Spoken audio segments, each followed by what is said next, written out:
This is the regular meeting of the Board of Estimate and Apportionment and presentation of the fiscal year 2015 annual operating plan. Today is Wednesday, April 16, 2014.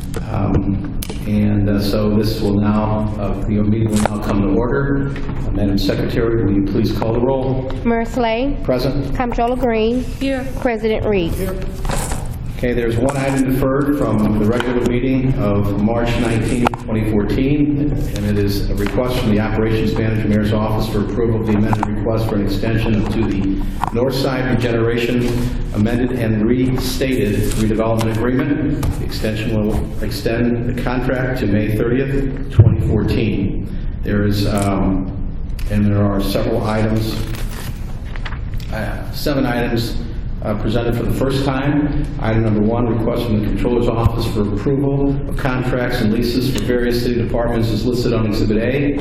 Item 2, request from the Comptroller's Office for approval of intra-departmental and interdepartmental transfers from various city departments is listed on Exhibit B.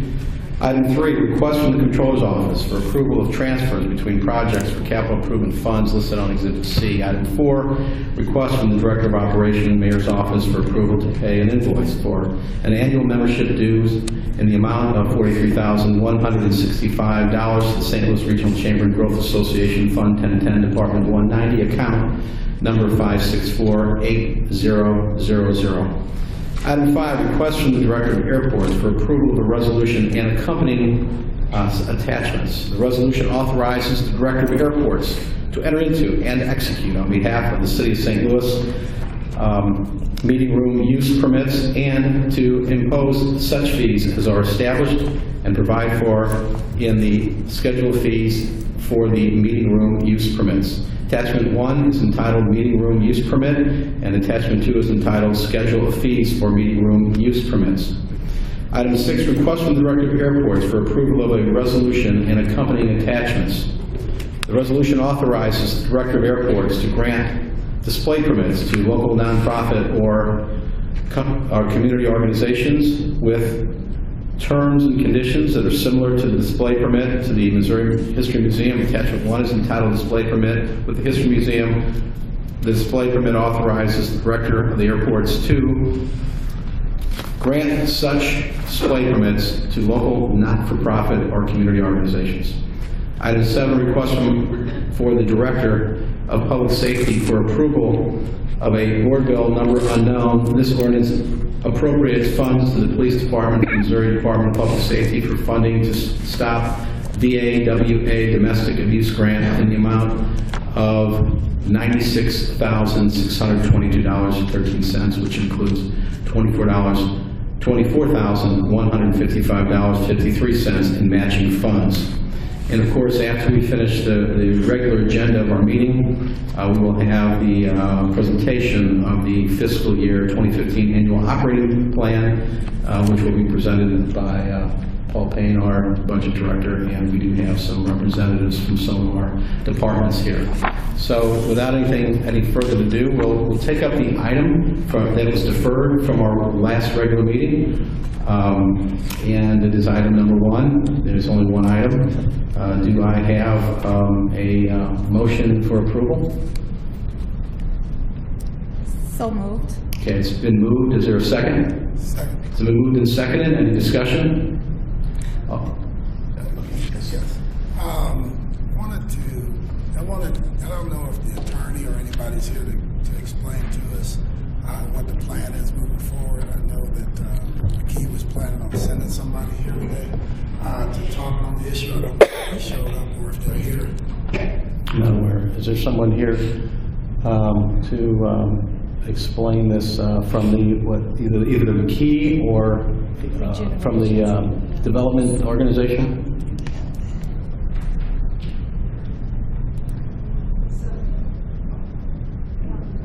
Okay. Someone that's representing the.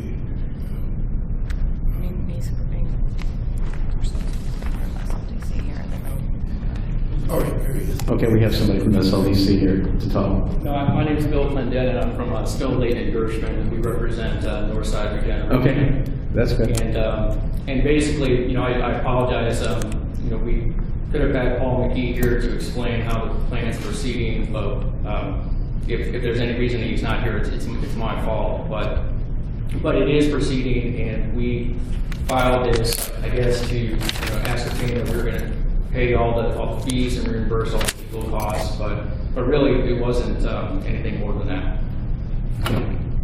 All right, very good. Go ahead. Well, I think the letter says that they plan to pay them by May 30th.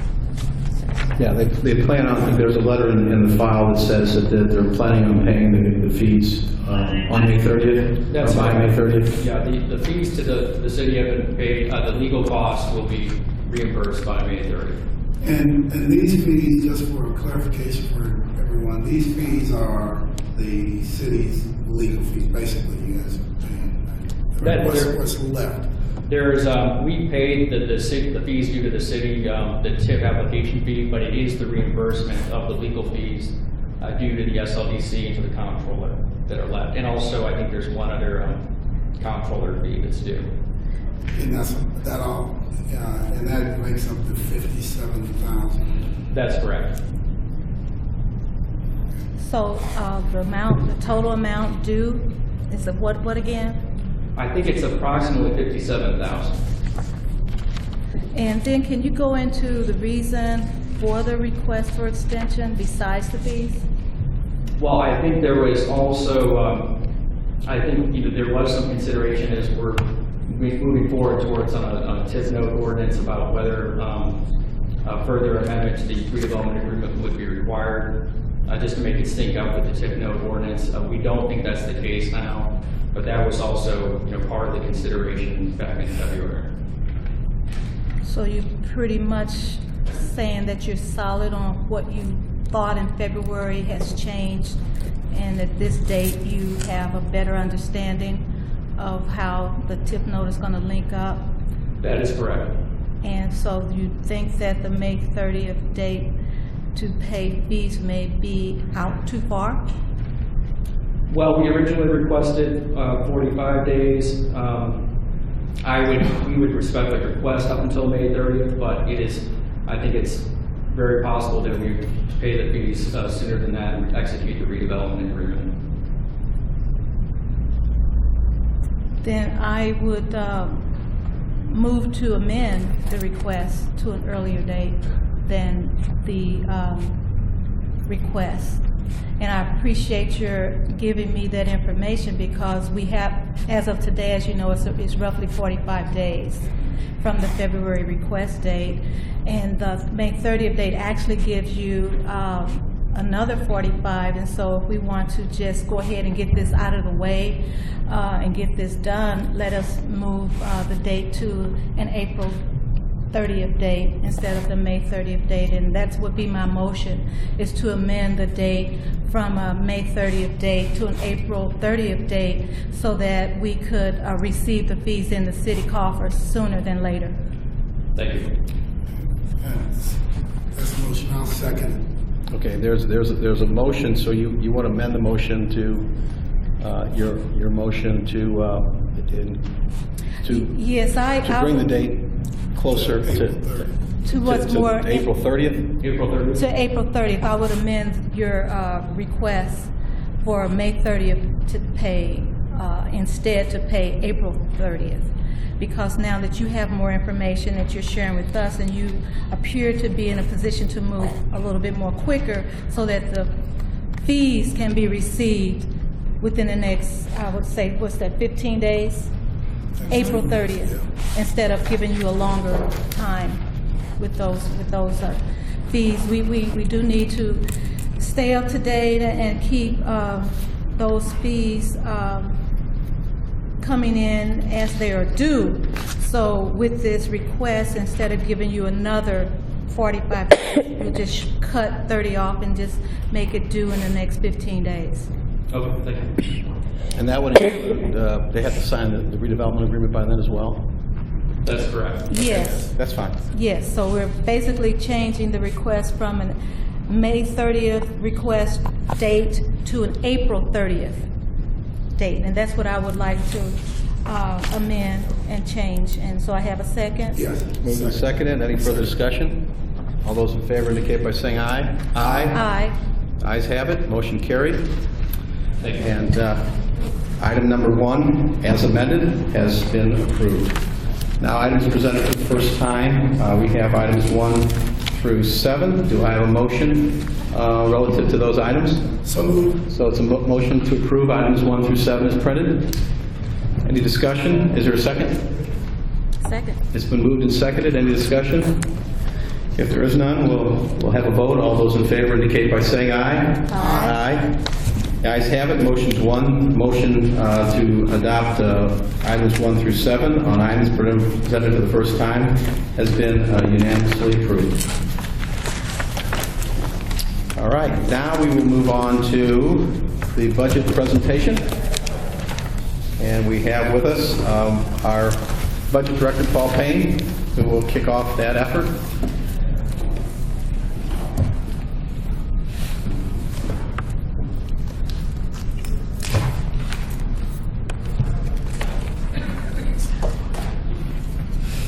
Good afternoon, Mr. Mayor. Good afternoon. Madam Comptroller, Mr. President. I'd like to present to you the proposed FY 2015 annual operating plan. And I'm working off these the exhibits I just handed out prior to the meeting. The annual operating plan for 2015 is proposed at $1 billion, an increase of 1.9% over the previous fiscal year. On page 2 of that exhibit, you can see that the general fund consists of $484.4 million, which is a 1.1% increase over the previous year. Special revenue funds comprise $123.3 million, which is a 3.2% decline. In those numbers, you'll see that we had a slight decline in the use tax budget because of the surplus we used in the previous year, as well as a decline in gaming revenue fund. In the grant fund categories, it's total $60.6 million, which is a 12.4% increase. Not all of that would be necessarily new funds. It also reflects the fact that with the incorporation of the police department's budget into the city government, we are also budgeting $3.2 million in asset forfeiture funds in the grants category. We also have an increase in some other police grant funds that results in that increase of 12.4%. In the debt service fund, the total budget is $5.1 million. This is the amount we use to pay off our general obligation bond debt, and that's a decline of about 41%. That's $3 million, because in the current fiscal year, we defeat some earlier debt that was existing on the 2006 bonds. In the capital improvement funds category, we have a total capital improvement funds budget of $38.7 million, which is a $1.5 million increase. The increase there is primarily because we have a full year of receipts of the new 3/16 sales tax that was passed last year for parks improvements. In the enterprise funds category, they total $229.5 million. That's only a 0.3% increase, so it's primarily flat. Water Division's budget is up 2.3%, and there's a 0.4% decline in airport's budget. In the internal service funds category, that's $62.5 million. That's a 25% increase. Primarily what that does is that it reflects the fact that when we bring the police department over, we've got some internal service funds that they can participate in, namely their gasoline account. Now, as they participate in the internal service funds, that makes the internal service fund for gas, our ESD account go up, as well as the employee health plan. That's also run by an internal service fund, and so now it will be funneling through that fund as well. So that's more of a technical change for them being part of the rest of the city government. And in the pie chart below, you can see the categories by fund category. The general fund represents nearly 1/2 of the total $1 billion budget.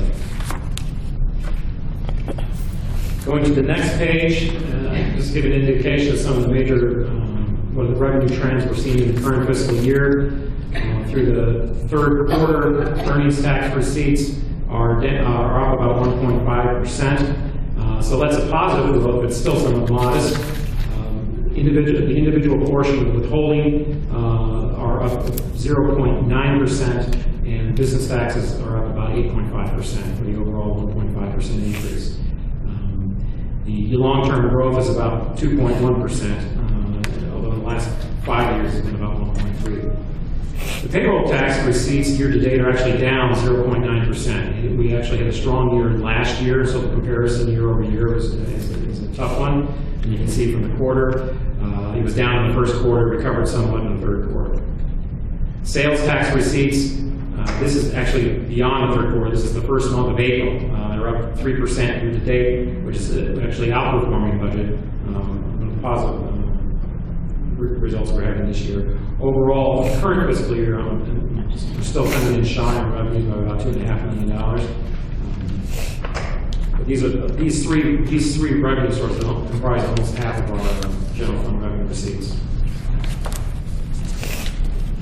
Moving to page 4, when we start the budget process, we receive our budget requests, we issue our budget allocations. Most of our budget requests exceed the allocation by over $23 million. But once you weed through all that, and take those reductions and those increases out, we ended up with a budget gap of over $10 million, and that's what's illustrated below. You take the general fund revenue base in the current fiscal year, 479.3. Currently, we're tracking under that of about $2.5 million. Plus, we've got estimated net growth for next year of about 1.6%. That gives you total available revenues of $484.4 million. Compared to the current year's budget, base budget of $479.3, you can identify some of the increases that we can anticipate or we're looking at prior to balancing the budget. You've got the reward rate and recreation capital reallocations of $2.5 million, which is a perennial decision on whether we reallocate those funds. Other fund reallocations, including the use tax, were about $3.5 million. We have a decline in some special funds, particularly in gaming, which is about $1.9 million. And again, when you have a decline in the special funds, what happens is that unless you want to cut that particular service that's funded by that fund, then the general fund has to pick it up. So that's why when you see a decline in special funds, often the general fund gets hit. You have at least that increase with the convention center of $3.2 million. In the current fiscal year, we prepaid $2 million of that amount, in this fiscal year, that wasn't available. Police and pension pay increases and matrix increases, health insurance and such, was $6.4 million. Fire and fire pension costs, including the matrix steps that we gave up this fiscal year, as well as promotional exams that are contained in the personnel. This is a major reduction this year because of some of the pension changes that we've instituted in the last couple of years, as well as them realizing, having smoothed out all the losses from over the prior years. We see, so that's a total reduction of $9.8 million in the general fund. Other employee pay and benefits, this includes the 2% merit that we gave this year, as well as some health insurance increases of about $2.7 million. Workers' comp costs, this is going to be something I'm going to talk about a little bit more. We've been typically overspending that by a couple $1 million. The 3-year average cost is $2 million higher than the current year's budget. So the increase, if we do nothing, is a $2 million increase. I'll talk a little bit about some efforts to reduce that going forward.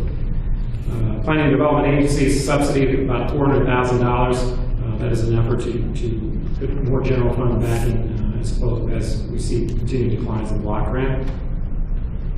The election board, you're going to see increases there of about $700,000 because this is that alternating year where they have actual 4 elections scheduled next year.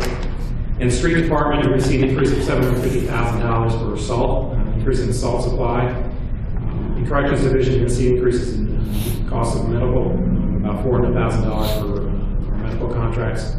And you're going to see also an increase in facilities management related to our utility costs. And with all those increases incorporated, that will bring you a $495 million budget, which is more than about $10 million more in revenue. The question is, how do you balance it?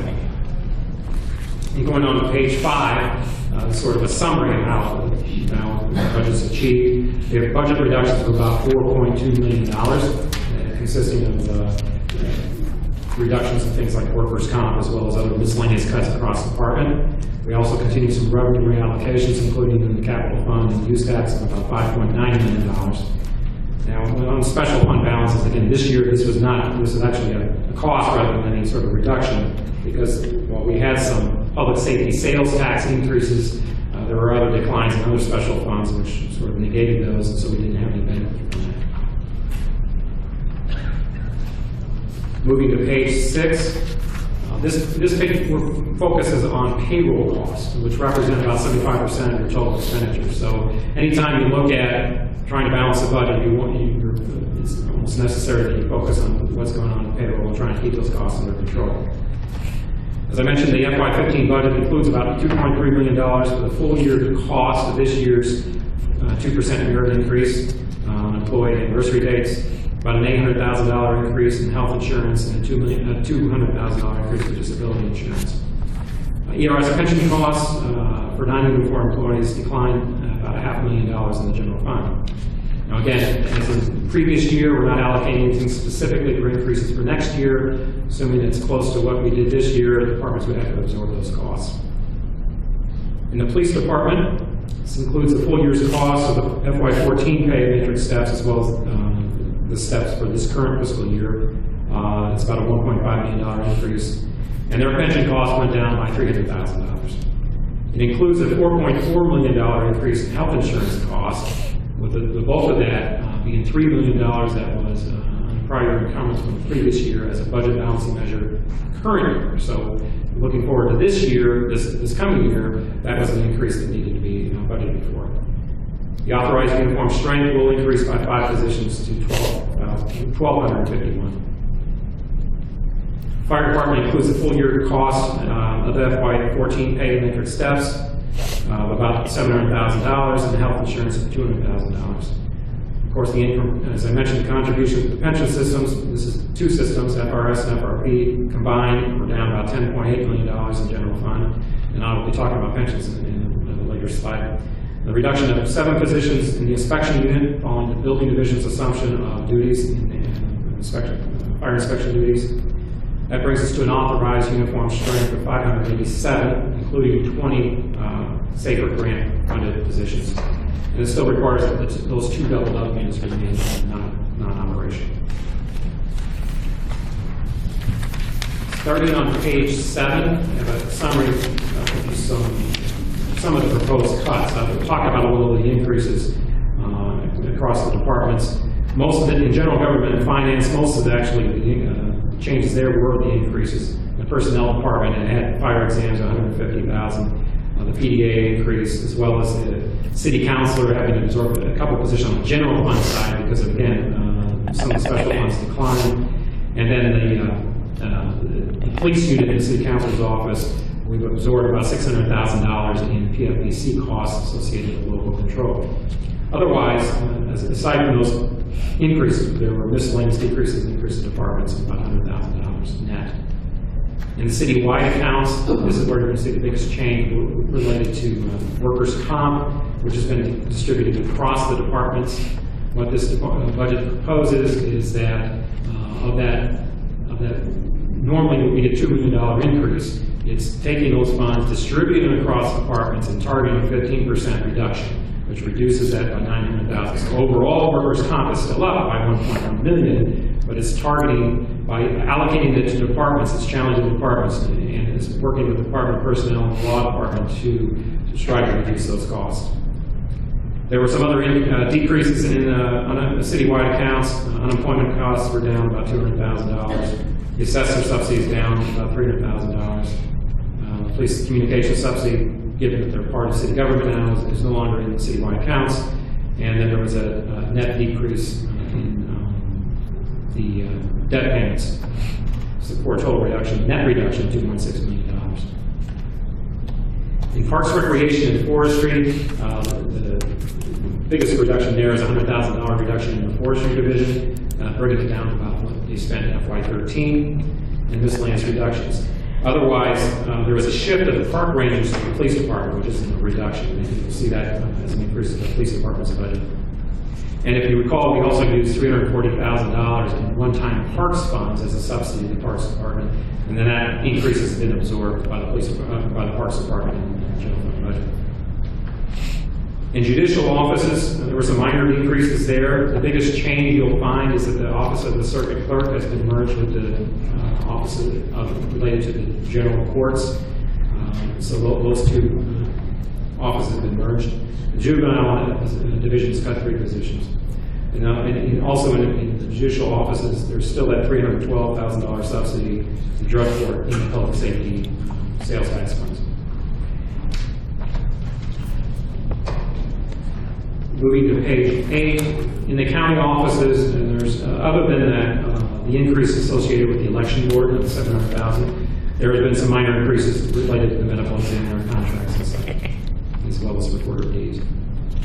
In the streets department, as I mentioned, one of the big increases in their department would be the supply of salt.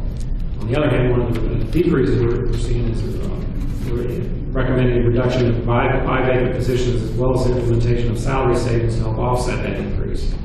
So while the salt and those type of things are funded in the next fiscal year, salary savings has been also increased. That means that while we're providing for the extra cost, there is going to be some limitation on flexibility going forward, and there be the need to provide additional funds.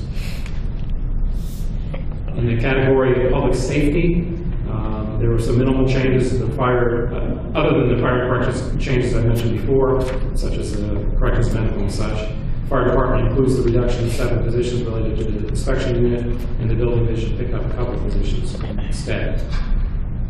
In the Office of the Board of Public Service, other than the utilities listed earlier, the Equipment Services Division saw a $400,000 decrease in the fleet supplies, tied somewhat to the fact that we did buy some new equipment this year, so hopefully we can stay with the budget in that account. The BPS includes a contract compliance position. So that's a total reduction of $4.2 million net. Moving to page 9, we do have a continued reallocation of special revenues and fund balances. In the half-cent sales capital tax, half-cent sales tax for capital was at $2.5 million. This continues the reallocation of the unrestricted capital funds, including $500,000 from the recreation account and $2 million from the ward allocations, which is 75% of the normal allocations. The ward accounts, however, will see an increase of about $500,000 from the previous year, simply because the sales tax receipts are up this year. Forest Park Fund, this will be the final year of them in the Forest Park Fund, assuming $600,000 in utility costs associated with Forest Park.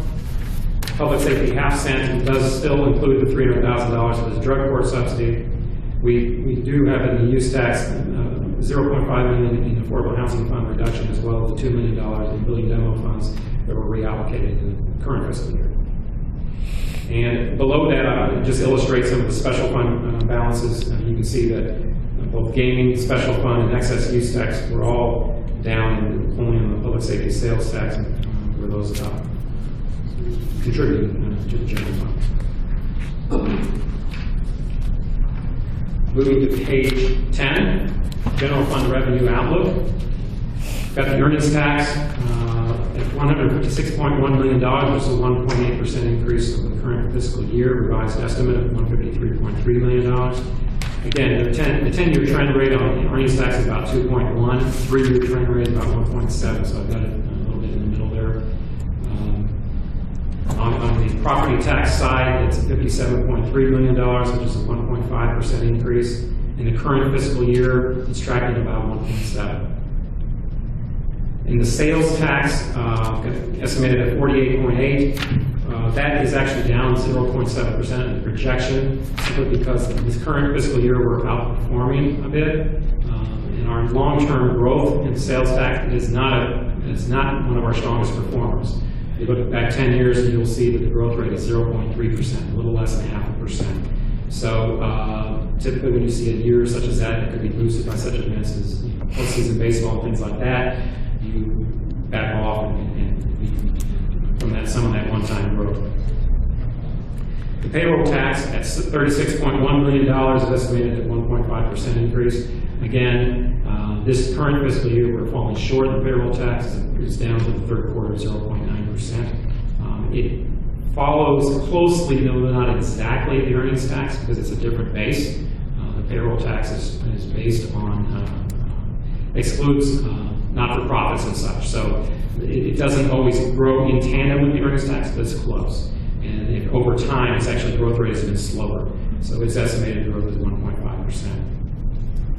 In the franchise utility taxes, $55.4 million, that's a growth rate, also 1.5%. There's actually a lot of activity in that category. It includes electric receipts, which are actually up this year at 8.9%. I think what it reflects is both the severe winter weather we've had this year as well as rate increases.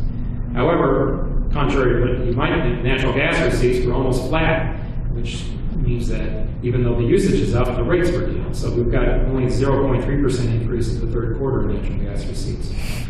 Steam receipts, however, which is, again, much smaller in terms of the total category of franchise taxes, were up 50%. So this year we're going to benefit from about $1 million just from steam receipts alone.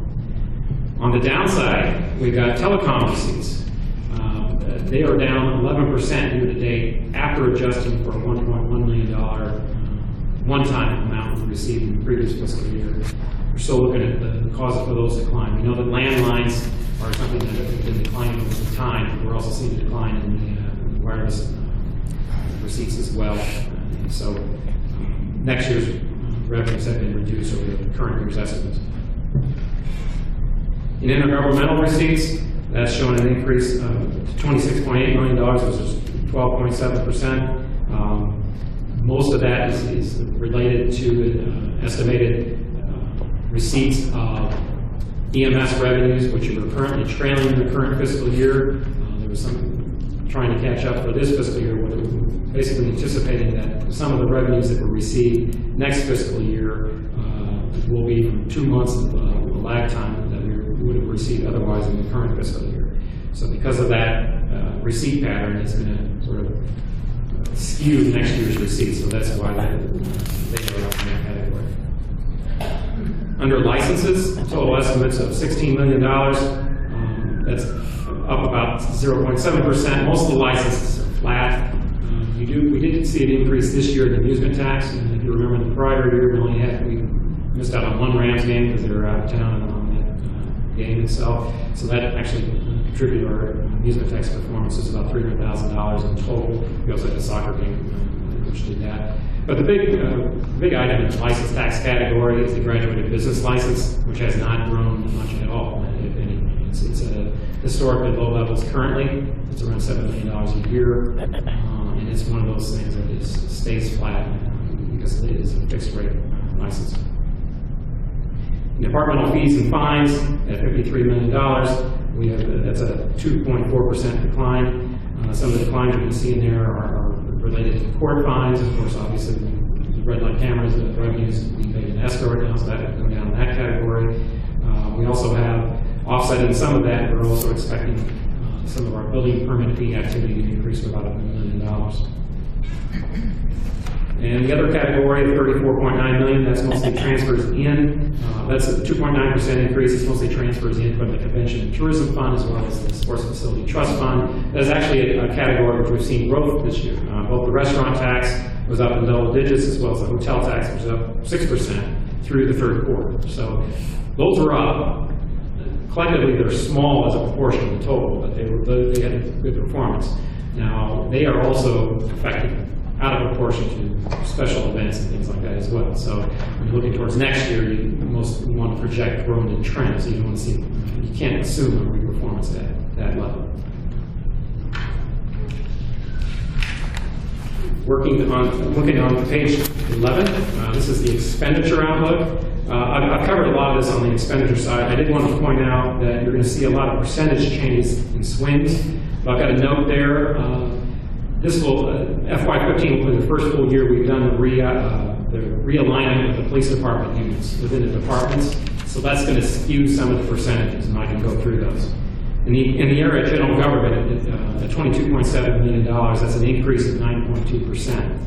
What that does is it also incorporates the full year's cost of the legal unit that was moved over from the police department, and also incorporates the full year's cost of the personnel human resources unit that was moved over. So that's why that category is up, and also includes the $600,000 for the PFBC contribution, as well as the fire exams of $150,000. Moving down to the non-departmental section, that $40.6 million, that's a decline of 3.6%. That's primarily, along with some other changes, but primarily related to that workers' comp redistribution I talked about earlier.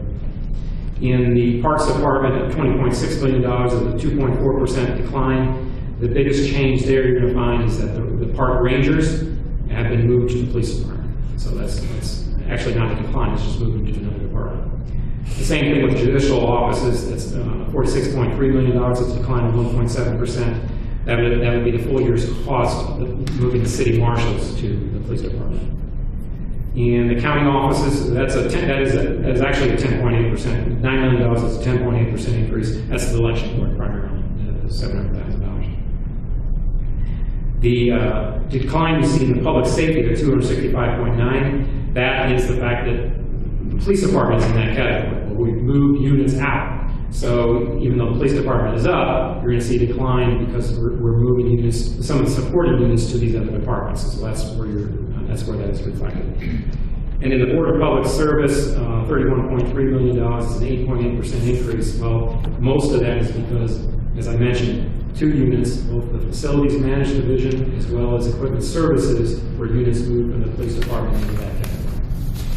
And again, if you look at the pie chart below, you can see the public safety represents 55% of the general fund budget. On page 12, this is an illustration of some of the proposed changes in the special funds. The local use tax side, local use tax is up 7.2% year to date, and that's primarily, it was budgeted because it was a year that was expected with the 3.16 sales tax rate increases last year.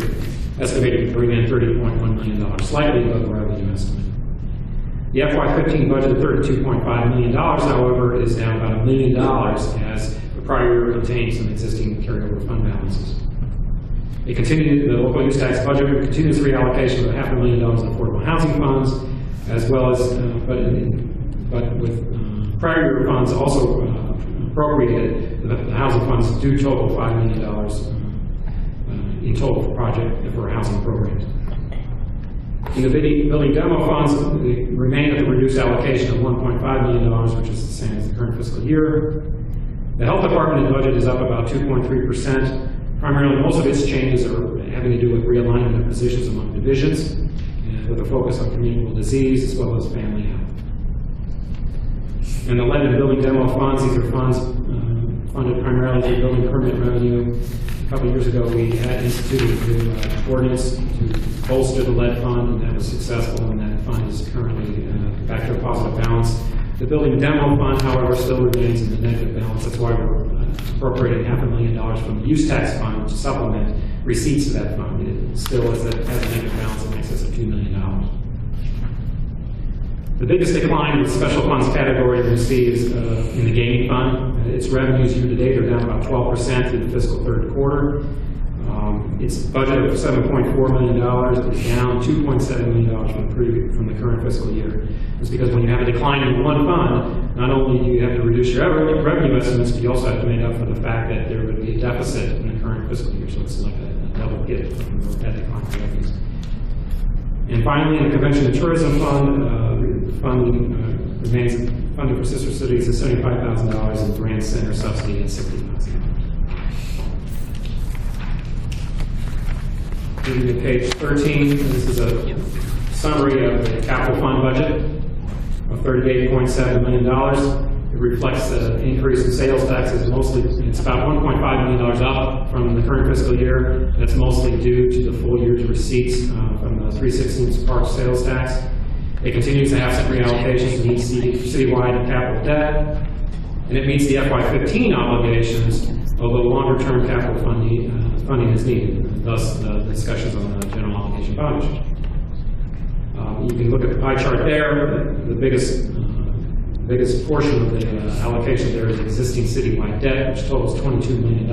That's for your Justice Center, your civil courts, Carnahan Courthouse, and some of your equipment leases and such. Other citywide capital, we have just a modest amount of $300,000 for BPS repairs and $150,000 for the information systems. On the ward improvements, that's $6.5 million. That's $500,000 higher than the current fiscal year. And in the major neighborhood parks, that $7 million item, that is also incorporates the full year at 3/16. There is a $2.6 million allocated for debt service for new parks improvements. That's going to be completed shortly for $26 million improvements throughout the parks. Now, not all of that ultimately is going to be used for debt service. So going into next year, because those funds are pledged to the debt service, about $900,000 will be made available for regular parks improvements. On page 14, a summary of the total personnel changes by department and all funds. You can see there's not much of a change here. The general fund is down by about 5 net positions. Fire department, vacant positions in the streets saw some reductions, offset by the police going up a few. There were a couple in the building division and such, so there wasn't much movement. You can see enterprise funds up by 5. That was the water division up by 1, airport up by 4. But overall, we're pretty flat. It's only 4 net position change. And you can see in the chart down below that the largest bar there is in public safety, 3,348 position. That now includes the police department. On page 15, not much to talk about there. It's just an illustration of over the last 10 years. We're down still about 404 positions in all funds. General fund is down about 278 positions.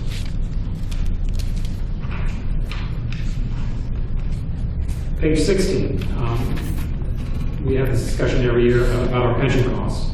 You can say that for the first time in 6 years, we're actually seeing a decline in pension costs. If you remember last time, we were almost at the $100 million mark. Well, this year, this proposed budget, which reflects both some improved market performance as well as pension reform of the fire retirement system, we're down to $86.2 million, which is a decline of about $14 million in the current fiscal year. And for details of all those numbers, I've got a chart on the following page. I'll just walk you. There's a lot of numbers on this page. I just want to walk you some highlights. In the employee retirement system, that first column, it's got a funded actuarial basis of 77.1% and a funded ratio on the market basis of 82.1. Total cost of about $34 million, which is down about $1.3 million over the current fiscal year. And there's a cost for active membership of about $7,658. In the fire retirement system, now we have 2 systems. The old FRS, and the fire retirement system, and now the fire retirement plan, which just began last year. You can see the funding status. The market value, this is as of October 1, so the fire retirement system had $492 million in assets. The fire retirement plan only had 1.5 because it had just started and was just beginning to get receipts. The fire retirement system is, as of the evaluation, is nearly fully funded now. Now, I should say it doesn't reflect the current year's settlement between the 2 plans, because we gave the full amount, the city gave the full amount of contribution to FRS this year, and it was sort of an overpayment because the plan change occurred during the year. So there was about $6.9 million that the FRS system is going to be paying to FRP. But aside from that adjustment, the old FRS system is fully funded. And the FRP is at 2.5%, that's because they just started accruing benefits. But if you look at how the contributions are divided, you can see that the employee retirement contribution to the old FRS is going to be $1 million this year, and to the new FRP it would be $8.9 million. And of course, we still have the debt service on the old system of 6.5, so you've got $7.5 million in costs associated with the old plan, $8.9 million in costs associated with the new plan, for a total of $16.4 million. And that's a decline of $12 million from all funds. And you've got about 620 employees combined. It's about $26,000 per employee. On the police retirement system, you have funded ratio, actuarial basis 78.5. On a market basis, it's about 80%. Total contributions of $35.7 million, which is a decline of $300,000 per fiscal year. And as of the valuation of 10/1/13, it was 1,294 employees. It's about $27,650 per employee. One of the things that I'd like to talk about, emphasize, is that from a funded status, when you're close to about 80%, you're in pretty good shape. So it's never really been about the funds being in jeopardy. It's mostly been about cost. So it's the fact that maintaining them at this level is what's been expensive, and that's so. As we look forward to other ways of controlling costs, that's like the emphasis like I made on this page. So finally, in summary, the total FY15 budget, basically $1 billion, a 1.9% increase from the previous fiscal year. The general fund budget is $484.4 million, up 1.1%, bridges a $10 million plus gap, $4.2 million in expenditures across departments, as well as $5.9 million in revenue reallocations, including capital fund and use tax. Total reduction of 5 general fund positions and an increase of 4 positions in all funds generally. And while balanced, there are still some longer term budget challenges continuing. Basically, focusing on the structural balance, recurring revenues, meet expenditures without relying on one-time measures. We're getting closer. I mean, we've seen worse gaps before, but again, in the growth cycle, we're still seeing some revenue growth lagging.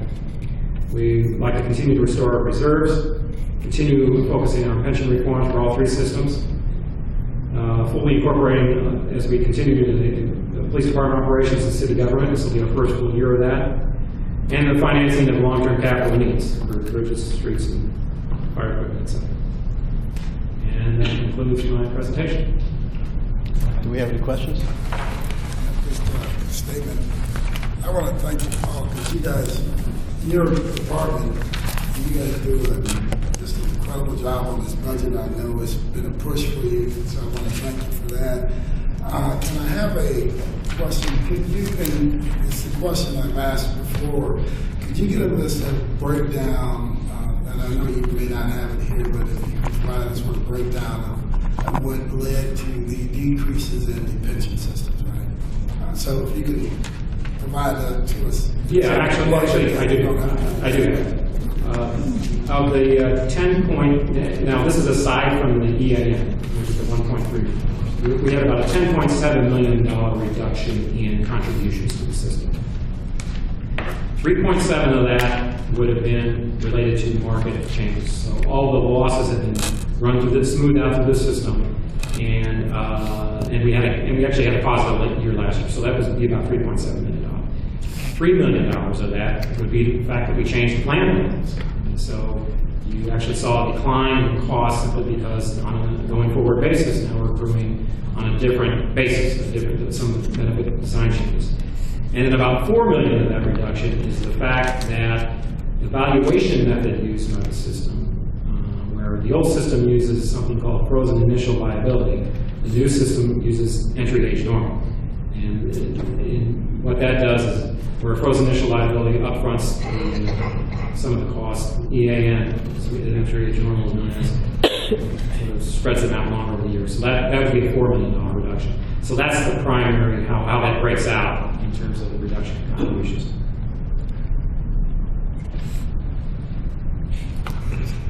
Thank you. Great. Paul, just want to say thank you to your department for all of your hard work putting together this budget. I know it's not easy to, fill the gap. Fortunately for us, this year we had only a $10 million gap, and in some years, of course, that gap has been more than 3 times. So again, thank you and your department for all your hard work. Thank you. Yes, I would like to also thank my staff sitting over there at the table. I couldn't do that without them.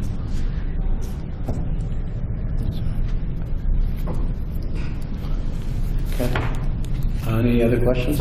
If we have none, then we'll start bringing up the various department heads to talk. We should, I think, start with the largest department in city government. We'll start with the Public Safety Department. We have Colonel Gray here with us, too, and we also have Charlene. So if you want to make any kind of presentation, or if anybody has any questions, we'll be happy to. Just one comment. We passed the open bill. I think that this meeting would be a great meeting to have televised. I know we have audio because we do audio at every meeting, But this is one of these meetings, especially with all the departments coming before us, that I think would be a great one to have televised in the future. And Friday is when we have our public hearing. So we take time out to hear, for people from the public to come and express their concerns and ideas about the budget. And this year's too short of a time frame to have that in the evening, but maybe in the future we may want to consider doing that, like when we have our session for public comment, have that one meeting in the evening. I think it'd be great. But we would have to obviously put the word out so people would actually show up. But I think we should consider those two things. All right, thank you. Is there anybody have any questions or anybody want to ask any questions of our department heads? I see we have our public safety. We also have police and fire department, which are part of public safety. We have people from health department, and we have, I know street departments is here, parks department's here. Yes, can't forget about parks and recreation, forestry, the whole works. So does anybody have any particular thing they want to bring up? And if you want, we'll... No, I would love to just hear from the police department and the fire department.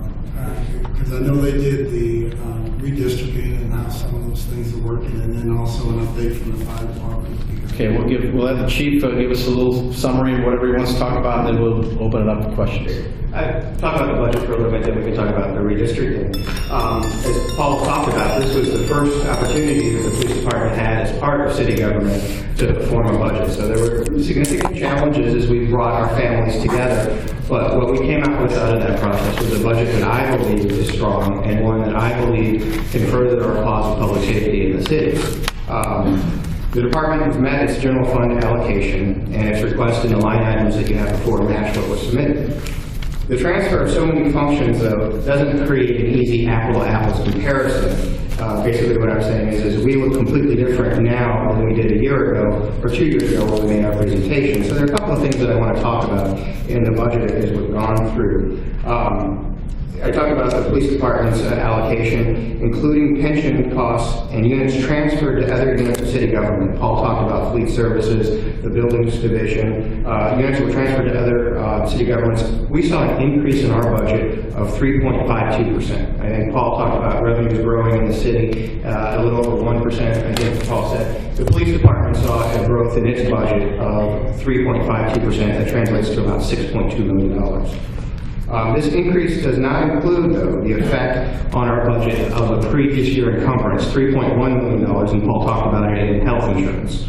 So right away, half of that, $6.2 million, which we received, was eaten up in healthcare costs, and I'll talk about that a little bit further on. And I do want to echo the board's comments to Paul. I appreciate his efforts and his staff efforts in assisting us as we've gone through this process from a little different perspective, from the city government perspective, and not being a state agency that was on the outside looking in. The transition to local control and the transfer of so many personnel and functions was challenging at best. It is the easiest way to describe it. A lot of moving pieces. To include our contributions, just to give you a perspective of the budget that we do have, including contributions to our pension plan, 92.4% of our budget goes towards salary and benefits. Of that, we've already, Paul mentioned, $35.7 million goes towards commission pensions, and $3 million goes towards civilian pensions. Those are significant numbers and have a real impact on sometimes our ability to do that extra stuff in the police department. So I always think it's important that we talk about pensions when we talk about the true cost of our employees. The compensation for our employees in the police department, salaries, pensions, benefits, health care, about 92.4%. It's a significant number for us. The difference in our commission staffing, Paul talked about, the request was modest. We've added 3 police officers positions. 2 of those positions are for our firearms examiners unit. Those are the officers that when we recover guns or shell casings on the street and take those, analyze them, put them into a national database and see if we can find matches to other crimes that occur or assist in prosecution. That's a program that we do jointly with the Bureau of Alcohol, Tobacco, and Firearms and has great value in the department. I think continuing to fund that and expand that is a big deal. The other position that we added that I'm excited about in talking to the aldermen, because as we've come come into the family, the mayor's office has done a great job of helping us understand the city processes and helping us come in line with that. The comptroller's office with Jonathan Kive has done a great job in doing that. Our relationship with the Board of Aldermen, we started to talk about issues in a different way. One of the things that we've heard from the Board of Aldermen, the aldermen who are out in the neighborhood and community groups, is they would like to see additional enforcement around the excise issue, around liquor establishments. So the third position that we've added into the budget will work on excise issues. We know that a significant number of problems stem from alcohol establishments. Bob Krager and the excise office do a great job, but we're thinking that we can do a little bit better, or help them a little bit better, not do their job better, but help do the job as a whole better by pairing that function of the police department with our problem properties. So we look at liquor license, liquor establishment, and problem property. So those are the three positions that, as Paul talked about, at the growth in our staffing table. In FY14, the general fund commission strength was 1,245. And when you add in grant officers, our total staff came to 1,296. In FY15, our general fund commission proposed strength is 1,251 officers. When you add in the grant officers, it's 1,309 officers, just to give you a size of your police department. I've also requested a change in our RTO to add a major's position in lieu of a captain's position. So there's a net shift of about $10,000 in that cost to eliminate a captain's position and put in a major's position. I think as we start to talk about taking over police functions at the airport, it's important that we have a senior level person there. There will be savings going forward realized on the airport side. Paul Mason, their chief, recently retired. That position will not be filled. And through attrition, there's a major's position there that once that attrition's out, that will not be filled. So there will be ultimately, over the next year or so, a net savings as we move into those positions. I think the airport and its 13 million visitors that pass through there every year, it warrants that significant level of command presence from the police department.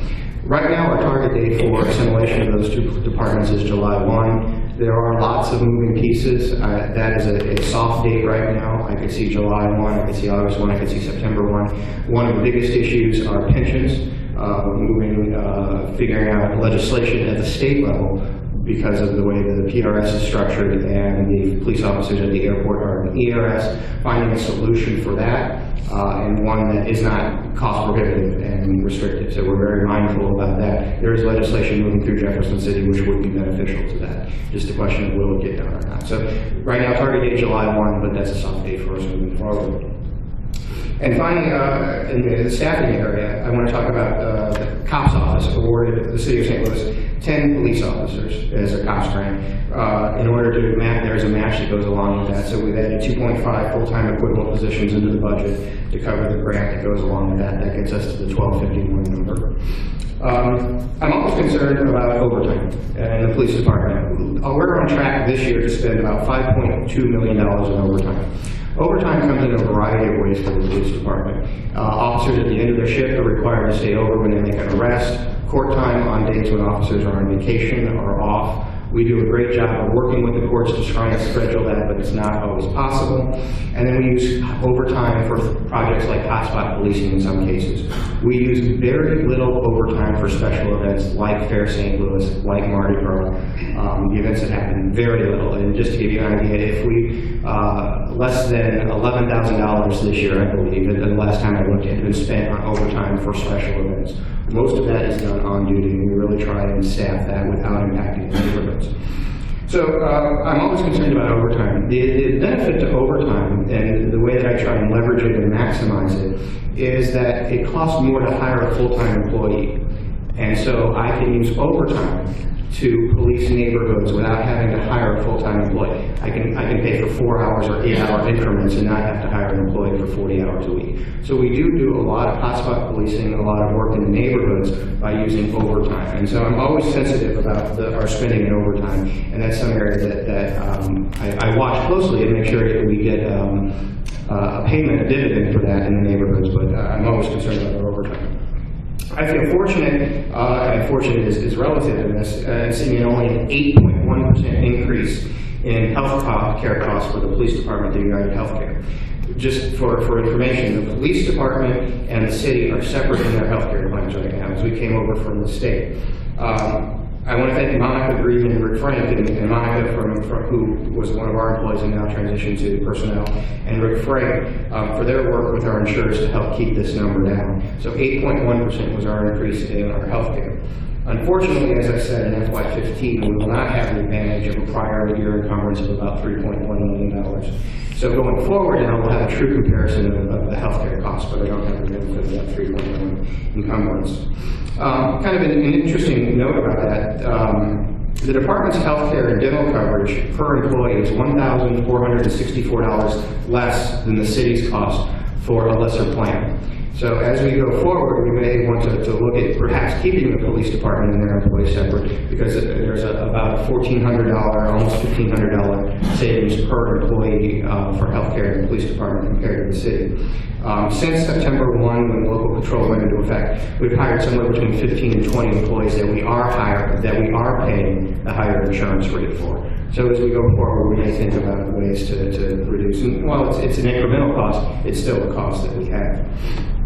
After taking into account the transfer out of about 100 civilians and in about 50 civilians, our personnel, our civilian budget really reflects a flat budget.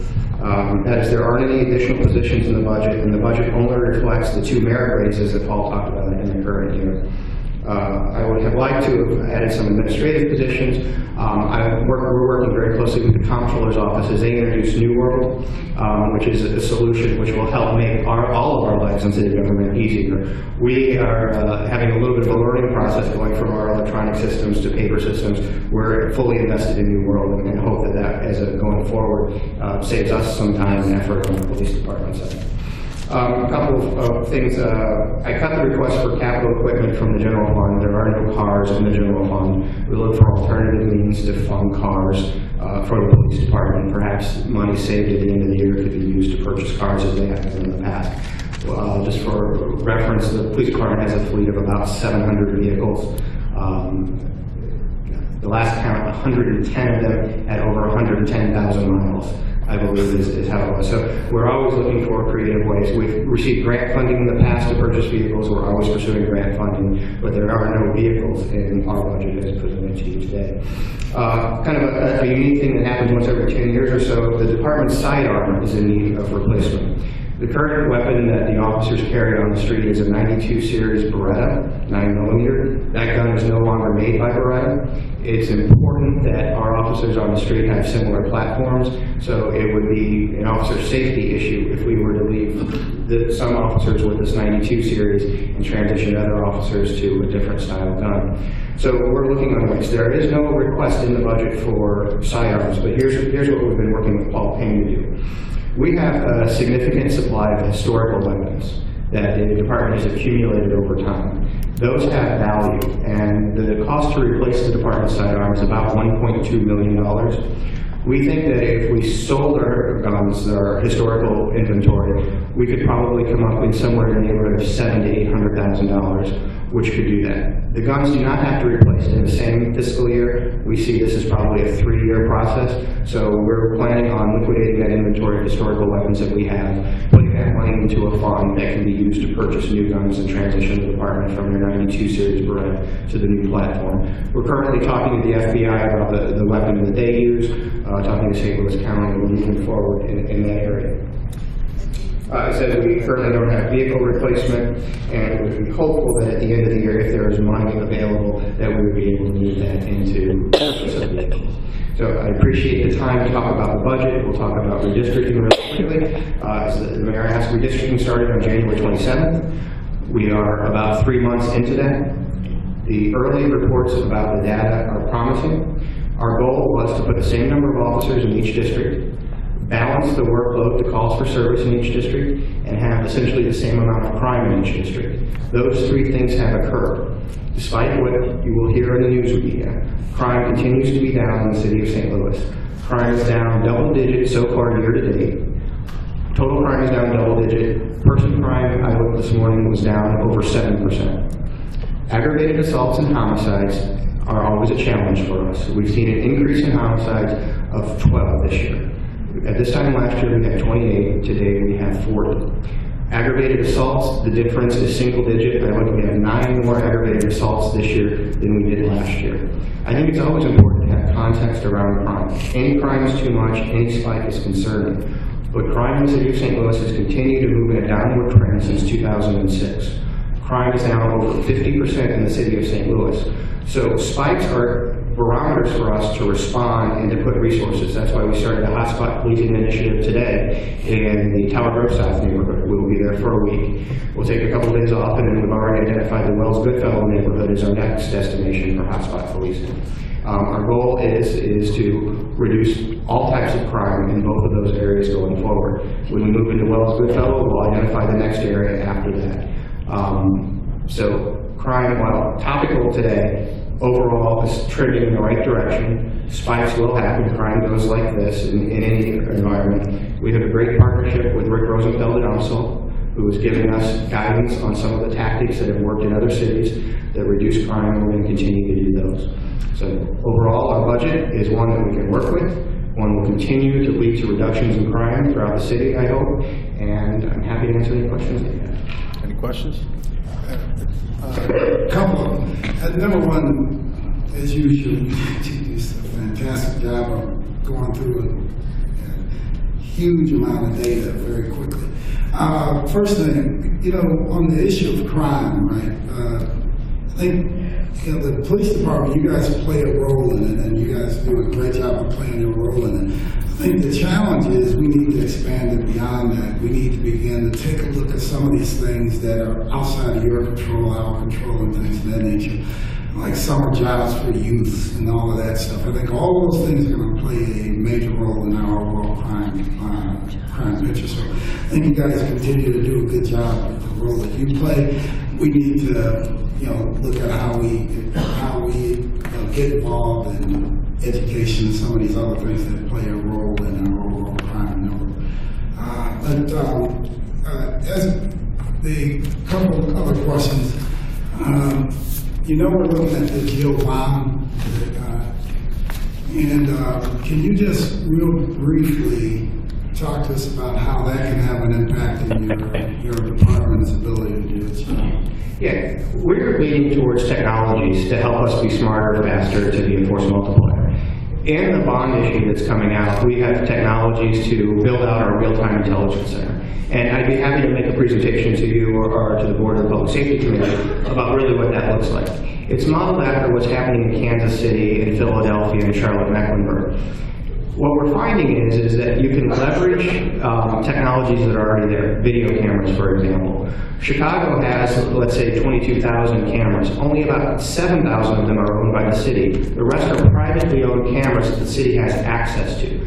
That's probably the best model that we've seen going forward, where the city doesn't make the capital investment into the cameras. They take the cameras at Busch Stadium, on Washington Avenue, at BJC, on Euclid Avenue, and they network them together to give us access. The BJC still owns their cameras, but we get access to them. Central West End still owns their cameras. We get access to them. They're responsible for the cost, the maintenance, the upkeep. We get all the benefits. That seems to be the best. So the money that we've asked for in the general obligation bond is really to build out that intelligence center, to bring video cameras in that are existing, to bring license plate reader data in there, and really to be able to triage calls for officers in real time.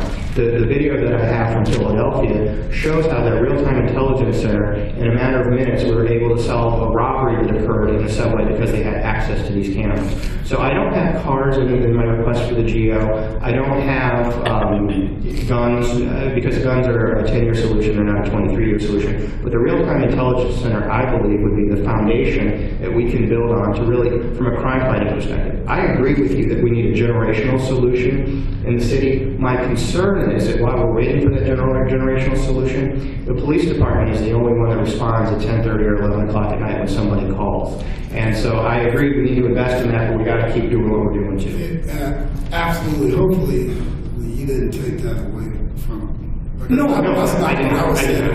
I didn't. You guys, even when we have more programs and services for youth and stuff going on all throughout the city, police department, you guys still are going to have to go out and perform your job, because without that, if we bolster this and we and we diminish the police department side, only thing we'll see is an exchange of things, and we'll see our crime numbers continue to skyrocket. So I think that the missing component is trying to get in front of this thing and doing something a little bit differently than what we've done, which is going to require us just to partner with other people all throughout the community, and we're doing some of those things. But I want to just, you guys, it's not because of failures within the police department. And I appreciate it. And the men and women in the department take their jobs very seriously and very personally. And so they invest heart and soul every day. And I did not take that from your comment. I was just on an overall, we need to keep doing what we're doing and have this generational solution to try and change this happen. Any other questions? Okay. Thank you so much, Chief, and I certainly want to assure, and I know most of the people in this room know what's going on besides just law enforcement to address crime. But we started many, many years ago dealing with, I'm sure, many efforts even before I was in office to address these things from different angles. But one of the things I wanted to make sure was clear, and I thought you were aware of this, and I know we talked about this before, Mr. President, but we've launched into a really aggressive effort many years ago. Early on in my administration, we started the Mayor's Commission on Children, Youth, and Families, because we know that poverty and access to opportunity and jobs is a really important component to providing people with the things that they need to live a good quality of life, to live a life outside of crime, and to do things positive for themselves and their community. We have in the neighborhood of 50 different people and organizations that are involved in that. We meet on a quarterly basis. We have various, and these are social service agencies, universities, St. Louis Public School District, the Parks Recreation Department is involved in it, the Health Department, our Human Services, St. Louis Agency on Training and Employment, a lot of other outstanding organizations that day in and day out are in the community working with young people and trying to improve their lives and give them opportunities for a better life. This is tough work, but one thing we know is we've got a lot of good organizations, and we are partnering with them on a day-to-day basis and an ongoing basis. And we're working together not only to make sure that we have the right data in front of us in terms of where the issues are and what the extent of it is and what some of the things need to be done, but also by having all these individuals and organizations at the table. We can share information. We can also make sure that we look to see where the overlap in services is, more likely where the gaps in services are, so that we can address those. We also have a component that advocates at the state level for things that are important for us at the local level, whether it's trying to make sure we have more favorable laws to help us with daycare and those kinds of things, so kids have a place to go. We've created, through this effort, the Let's Save St. Louis effort to decrease lead poisoning in children, which has dropped dramatically over the past few years. It's been very, very successful. We know what happens when kids are exposed to lead paint. It's permanent. It causes behavioral disabilities. It causes issues with learning disabilities in school, and leads to a life of delinquency and other issues long term. We have created After School for All program. We've partnered with a lot of organizations there, Arches and St. Louis for Kids back then, and now as well as St. Louis Public School District, to make sure we have more after-school programs for children. We have early childhood efforts that we've undertaken. We were able to secure a number of grants from the federal government that are focused on those areas in our city where we have a high concentration of low-income kids that are living in poverty in an area that has high crime and low performance levels in school. So we can get these kids at a very low level. We just got a multi-million-dollar grant. We're working with the Father Support System, organization I'd be surprised if you weren't familiar with, and also with St. Louis Agency on Training and Employment to try to find ways to connect ex-offenders and others, both young ex-offenders and older ex-offenders, and get them employment. And we're accessing, we actually did get a fair amount of grant money from the state level, which was very, very successful. Then they cut that funding off, and we're continuing to try to do more to do that as well. We also have been working real hard on improving the quality of public education in the city of St. Louis. And I can tell you that our efforts have been very successful. Not too very long ago, we had 3 schools, public schools in the city of St. Louis that were performing at state standards. And now the number is, I know Robin's in there, something in the neighborhood of 17 schools that are performing at standard, which still isn't enough. We still need to do more, but we're making a lot of progress there. We all know that there's a lot of challenges out there in the city. But I want to make it very clear that I, as mayor, know what these challenges are, and we are not just sitting in a silo hoping that the police are going to stop all the issues that we're trying to address in reducing crime in the city. What we're doing every day, and a lot of people in this room are doing it, whether it's our recreation, whether it's our health department, whether it's our human services department, we're doing everything we can to access as many resources at the state, local, and federal level to bring those resources back home and give our families, our kids, the best opportunities to succeed and to make our city a safer place. And that's outside of the law enforcement effort. So I just want everybody to know that this is not something that we've neglected or that it's not a missing piece in the equation. Okay? And so I wanted to correct the record. Thank you. And Mr. Mayor, you know, all the programs you just listed, I know those, I've heard of them, seen some of them in operation. We've helped fund some of them through the Board of Aldermen, through our Proposition S fund annually. But you know, I think all of us, you know, can admit, you know, that when we take a look at the, you know, the murder rate and the fact that these kids, you know, and it's not 40, 50, 60-year-old men out there that are doing that. These, you know, 17, 18-year-old kids, that there's a component missing and there's something else that we should look at. That's all I'm saying, and I think that that's fair to say. Because, you know, with all of our good effort, with all of our good intentions, there's still a missing component or something that we haven't been able to get a handle on. And that's no fault of anybody, right? That's no fault of anybody, because every last one of us, in one way, shape, or form, have taken part in making sure that the programs are out there, you know, voting up or down on programs or whatever, right? But, you know, I want people to think beyond just, you know, the police department, because oftentimes people look at the police department and say, hey, you guys aren't doing your job, look at all the murders that have happened, right? And there's 1,000 different factors that can come into play to make that happen. Everything from nutrition to access to health care to all of these different components, right? But there's something that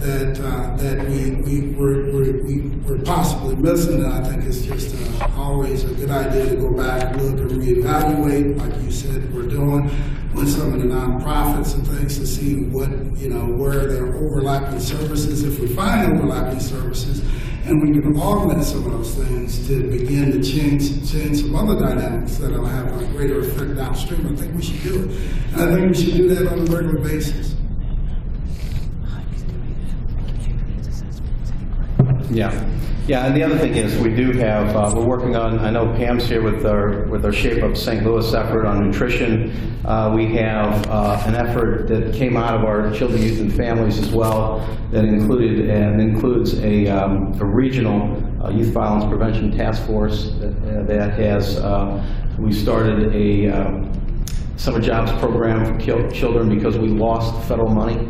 There used to be federal money for summer jobs for youth, and they pulled all the money back. And so we're working at providing, and I'm working hard to raise money. We're doing real well this year. We're going to get I don't know how many hundreds of jobs, a couple hundred jobs right now. We're trying to increase this. We have a goal. It's in my sustainability plan to increase the number of summer youth jobs as well, and we're trying to engage the community as much as possible with respect to that. And then HUD's doing a community needs assessment as well. So all these things help us in our efforts. So we certainly know that it takes more than law enforcement, and we are tapping into some of the best minds in this country and in the region to address this very difficult issue. I don't know that anybody has a magic wand, but if we did, we'd be using it. I can promise you that. But certainly we're open to ideas, so any suggestions you have, let us know. All right. All right, and so we're here on the talking about the budget. We have our directors here. Is there anybody that, why don't we bring the chief of fire department here? And if there's somebody else prepared to speak that's with one of the department heads want to talk about it, Pam's here to talk about it as well. And the chief will help you give you a presentation. Good afternoon. Thank you for inviting me. I'd like to first thank Paul for bearing with the fire department during this process. I also have to thank Cynthia Dixon, she does most of it, believe me. She does a great job. And it's long afternoons, long nights, and phone calls, and we spend a lot of time on this. I also have to start off by thanking for inviting and welcoming Sam and the police department to the public safety department. He gets to take some of the criticism, so welcome aboard. I've got some information for the board if they want to review while I'm talking about it. It just goes over some of the things I'm going to be talking about right here.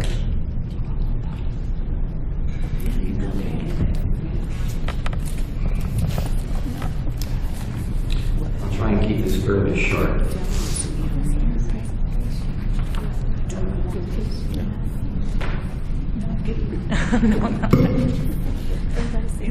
Not about that.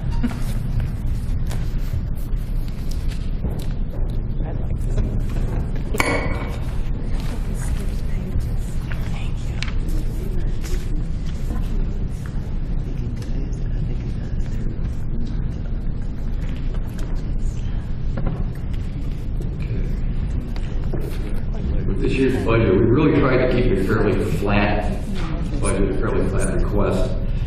The problem we're having, this is not your same old fire department that everybody's used to.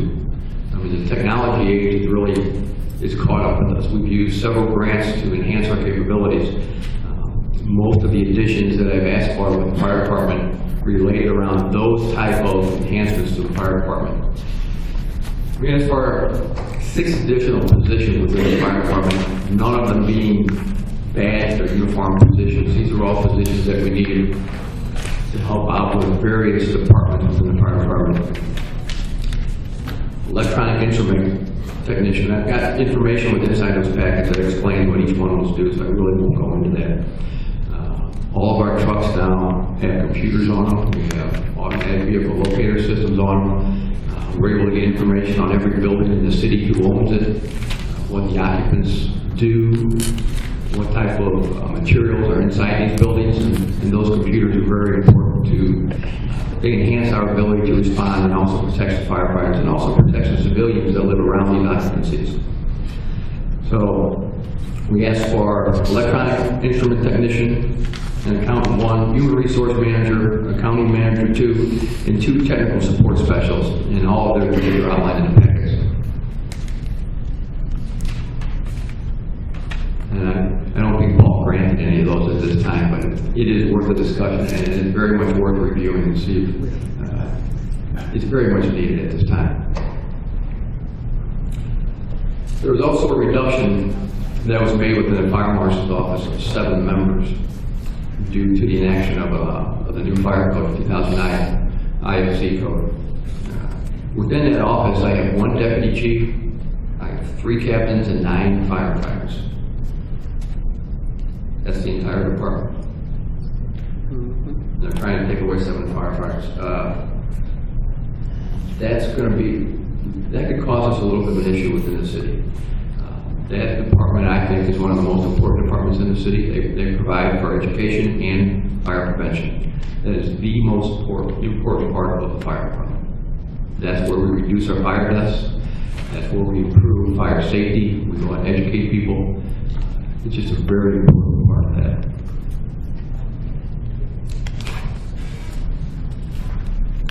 Fire suppression, we basically held flat. We really didn't ask for any new firefighters. I know they're still in pay negotiations right now. I think within the first budget that we submitted to Paul, we didn't know whether or not they're going to get additional days back, the O days or the H days. So we did reflect it in the initial request, but it was brought back right where we're at now. So we'll see what happens with the pay negotiations. One of the other areas that we asked for was what's called recruits and training. And what that allows us to do, it allows us to train new recruit classes. It takes us 16 weeks to train a recruit class. When we're training a recruit class, that generally means that we're 25 to 30 firefighters below our TO. So we're paying overtime on the track or out in the field in the firehouses while we train these firefighters for 16 weeks. We presented some information in the middle of last year where as we went through it, we proposed that we could save the operations of the fire department about $714,000 by looking at a different way of hiring. If I hire 2 classes a year of 20 members each, that's about $1.4 million. I think that's a substantial amount of money. Like I said, this isn't your old fire department. 35 years ago when I came on, the only way to come on the fire department was to go through an academy.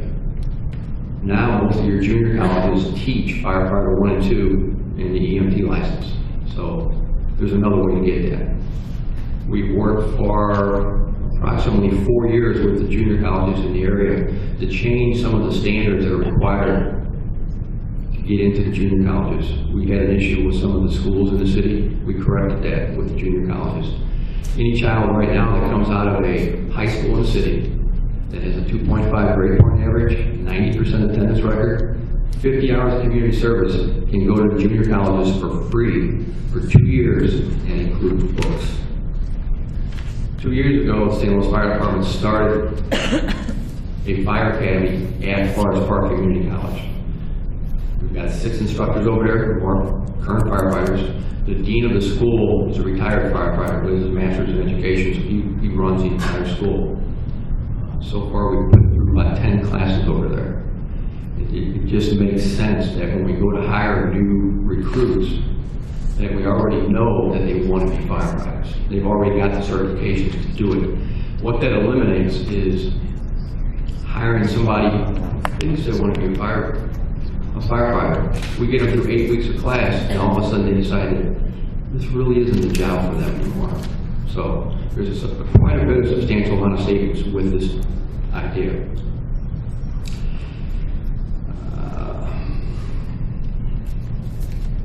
The electronic instrument technicians. Right now I have 1. I have 1 man that does all of our radios, portable, mobile, also handles all of our communication gear and dispatching gear. He's been around like that for about 15 years. His workload has increased every year because of the advancing technologies. I was asking for 1 additional member to help him out in that area. Right now I assist him with a firefighter who's assigned on special duty. What I was trying to do with all these additional requests for civilian positions, I have firefighters that help out in these positions now. I want to take them and put them back in the streets where they belong. So I have 2 members working as computer technicians. I don't want uniform members working as a computer technician. I need to have regular people. We have several positions within the civilian side that are per performance. They do a very good job. But the problem is they work for us for about 6, 7, 8 months, and they find a full-time position within the city, and I lose them. Then I have to start training these members all over again. So some of the positions I've asked for are just eliminating it for a performance position and making it full-time. I'll let you read through that. If you have any questions, I'm going to keep this short. I really don't want to go into a whole lot more. Like I said, we tried holding the budget fairly flat for this year. I hit on the key topics that I think really need to be keyed on.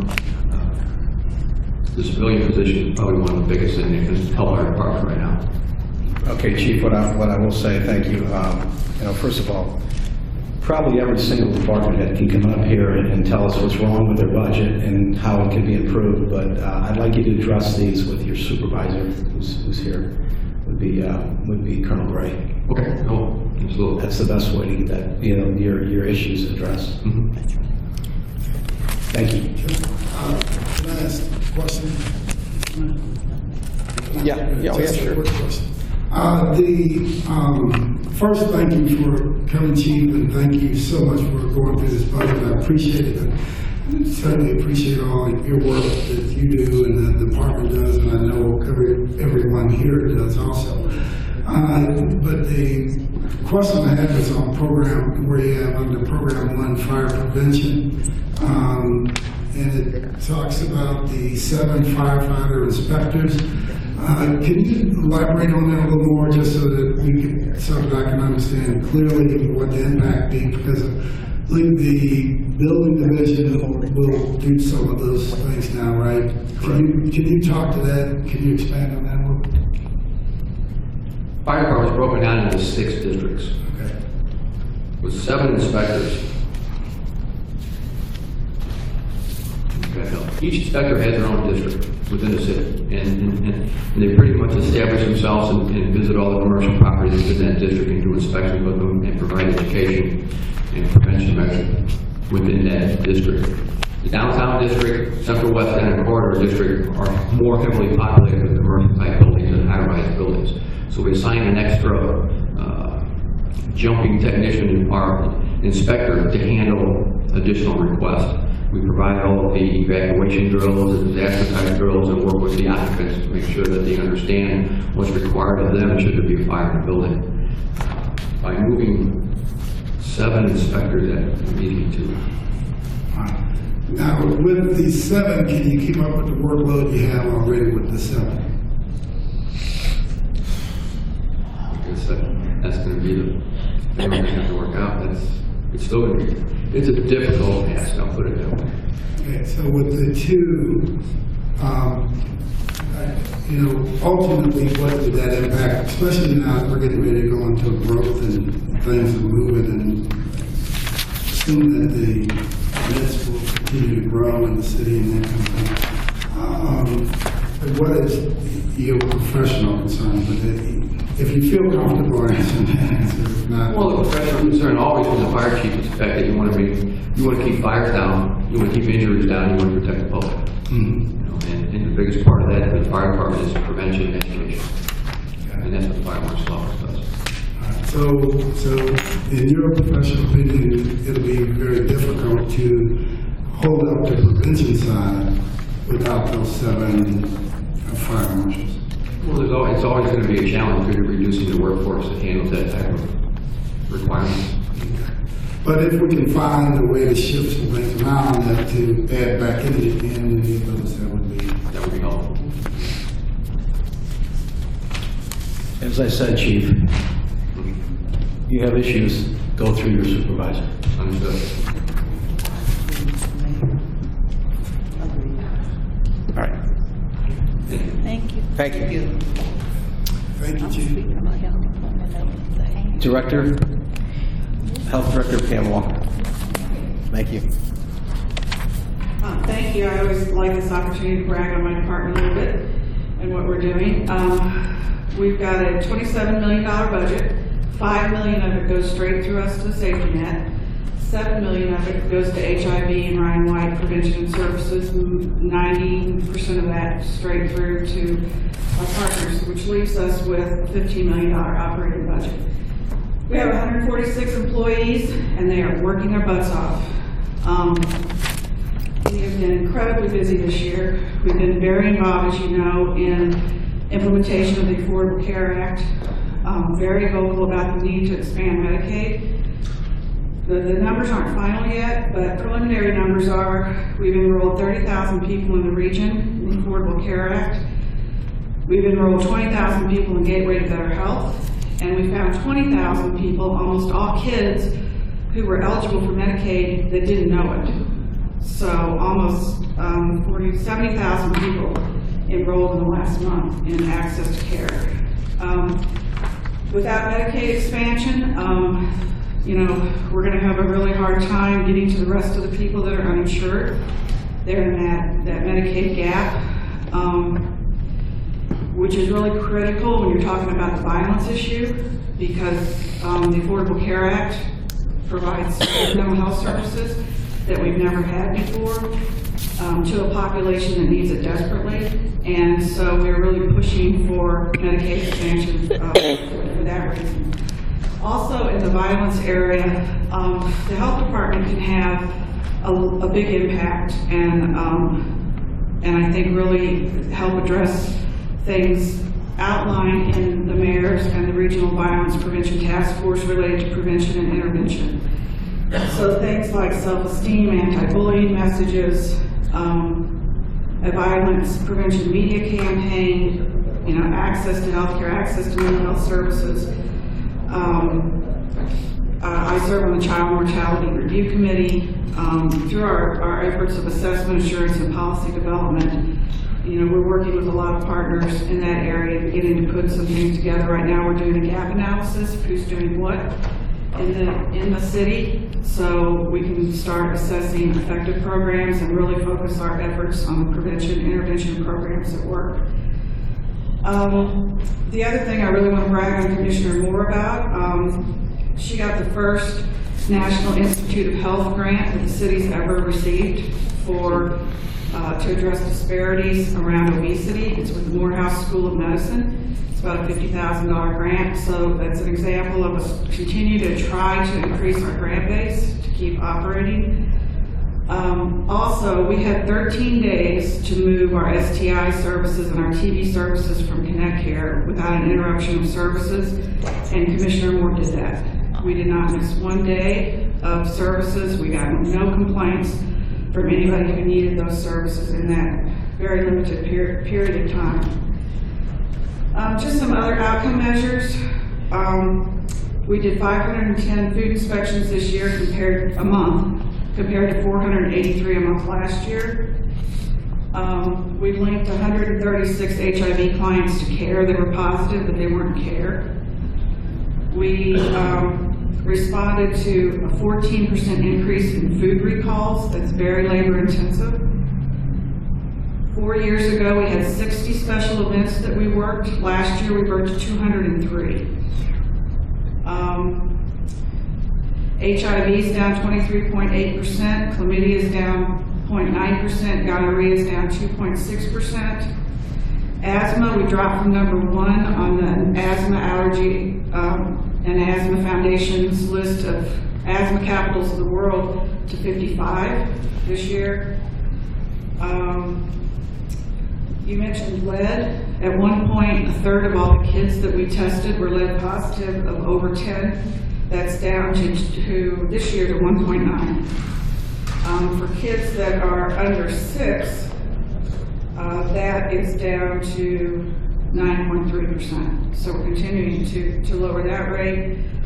And then our combined animal intake with stray rescues up 73%, and just for Clark, since we opened in 2012, it's up 56%. And the Animal Abuse Task Force, there were 190 investigations, 350 summonses, and 25 arrests.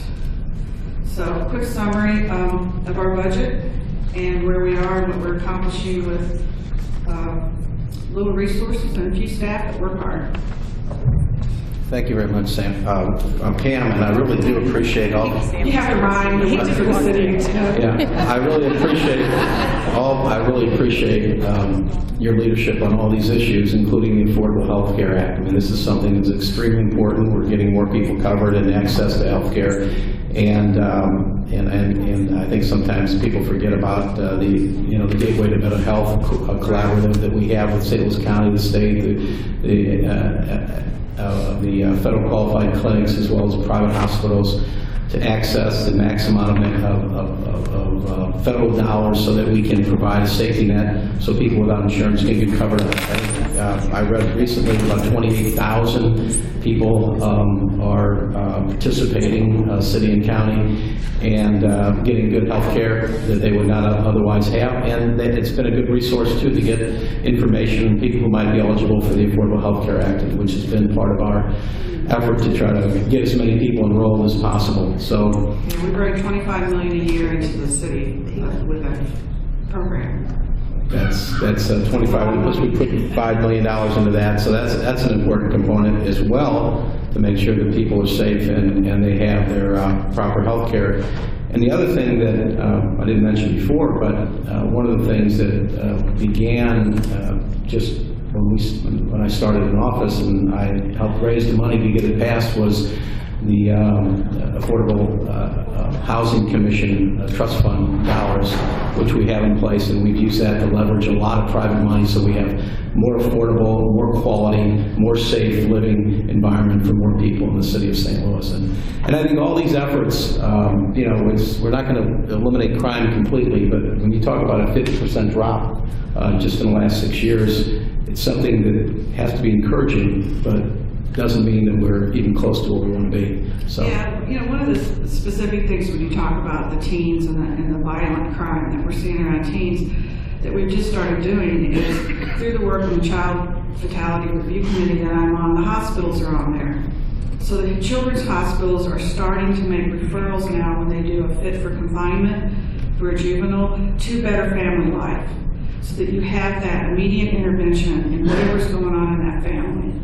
You know, those kind of programs are just quietly getting done behind the scenes. We're monitoring them. We're going to see which ones really work and which ones don't. You know, you've heard the story about a person walking down the beach and throwing in a starfish, and somebody says, "Why are you doing?" There's thousands of them. They say, "Well, I helped that starfish." Well, I'm tired of helping that starfish, okay? I don't want programs that help 20 kids. I want programs that help all the kids and all the families in the city. And in order to do that, we're going to have to do a gap analysis, figure out what really works, and then fund those things. Yeah, and I wanted to also, we do partner with organizations like the Urban League and Better Family Life and the Boys and Girls Club of Metropolitan St. Louis and other organizations as well. They're doing great work in their own right. Yeah. Quick question. First, I want to thank you for your work on the Affordable Health Care Act. I think that's tremendous, and it's going to make a lot of difference, and not just the adults that you help, but all the way down to families, the kids, and everybody's going to make a huge difference in their lives. And and I appreciate you bringing the idea of doing a gap analysis, because I think that's an important component. And what I wanted the mayor to know is when we're talking about this crime issue, when I brought it up earlier, that is not meant to be a slight against you or anybody. All of us, like I said earlier, have taken part in what's happening. We've taken part in helping fund things and helping get some of these programs going. And all these programs are very, very important. But I think, we also should feel comfortable enough to stand up and say, okay, let's go take another look at this. Let's do a gap analysis to realign some resources. And you mentioned that earlier, and we're doing something. That's why we're doing it. That's good. That's good. But all those things are important. But what I'm going to ask you to do is don't take those things so personal, because they're not meant to be personal. It's meant to just say, okay, let's talk about these things on a broad perspective. That's all I'm trying to say. I don't take this personal, but your comments were left out in the air. Either said one or two. I was trying to.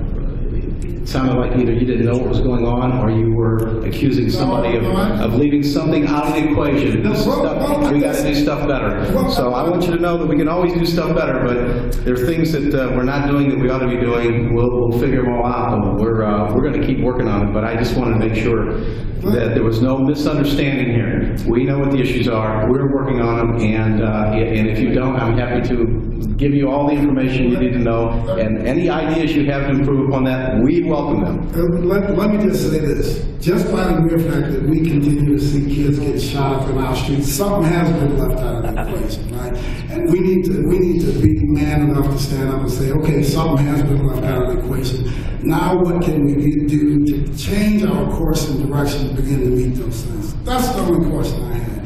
And you continue to take it to this next level, and try not to do that. Right. But again, only thing I was saying earlier was the police department, I think they're doing a great job, right? Just by the mere fact that we continue to see these kids shot up on the streets, we need to step back and say, just because we have these programs that are working. Some of these programs may be working at 100% efficiency. Some of them may be working at 25% efficiency or 10% efficiency. We need to understand that and come up with something that indeed makes an impact on the lives of these kids and the lives of these families. That's what I'm asking for. Wow. What a statement. Okay. We are moving on to the next thing. Thank you so much. I really appreciate it. Wish I would have thought of that. Anybody else here to speak on the budget? Okay, I think we've got everybody. We've got recreation. Recreation.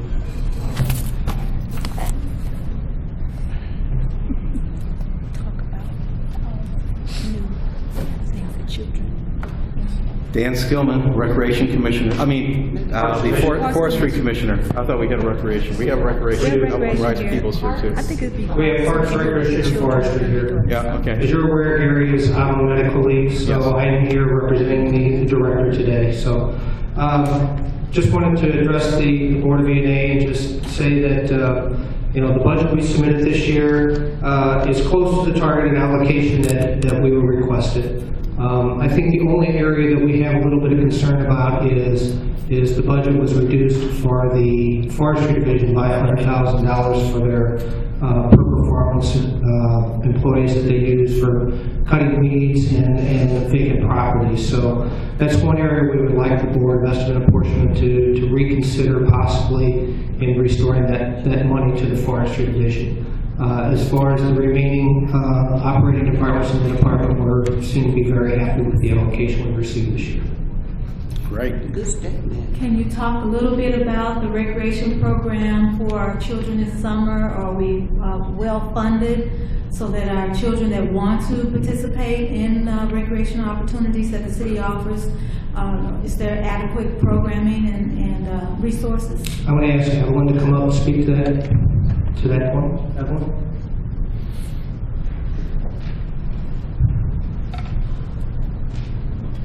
Evelyn Rice-Peoples, Commissioner of Recreation. Excuse me. Yes, we are funded for our summer day camp program.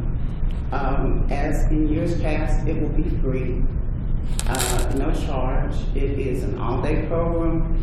It will run for 7 weeks. We have 8 sites. We will continue our swimming program. It will also be free, and no child will be turned away. I also want to specifically ask about the facility at North Kings Highway and I believe in Martin Luther King, the Bowl Center, the swimming, the pool, the shower facilities. Are those going to be in tip-top shape and ready for the not only the young people but the elderly that use it on a regular basis? Yes, we will be.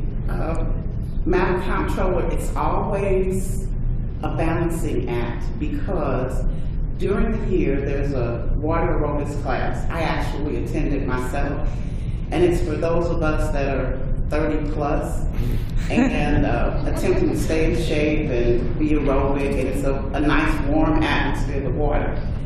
And that's every day except Thursdays, and that's from 8 till almost 10, and then in the evening from 5 to 6:30.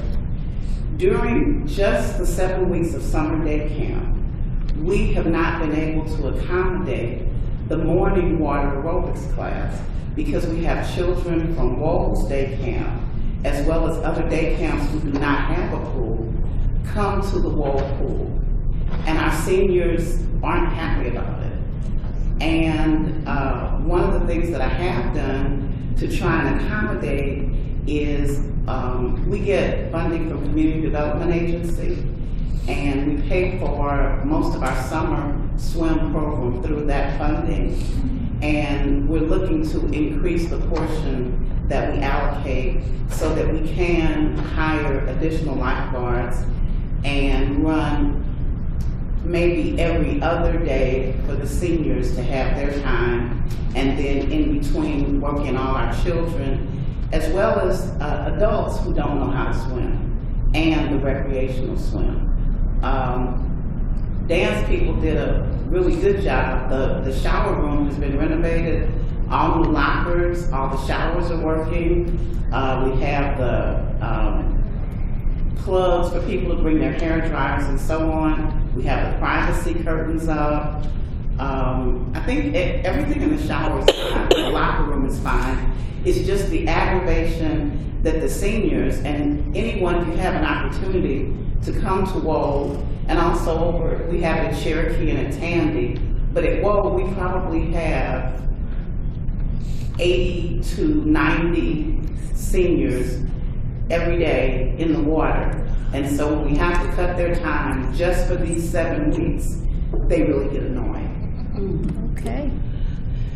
I'm glad that you've addressed some of those issues, because I had been getting calls in the past. Yes. And so it's very good to know that those things have been taken care of. And as we approach this summer, hopefully our seniors and our young people can work together. Swim together. Some young people up there. Okay, thank you so much. Any questions? Thank you. All right. All right, you have anybody else who's going to give a presentation? Was somebody else going to give a presentation?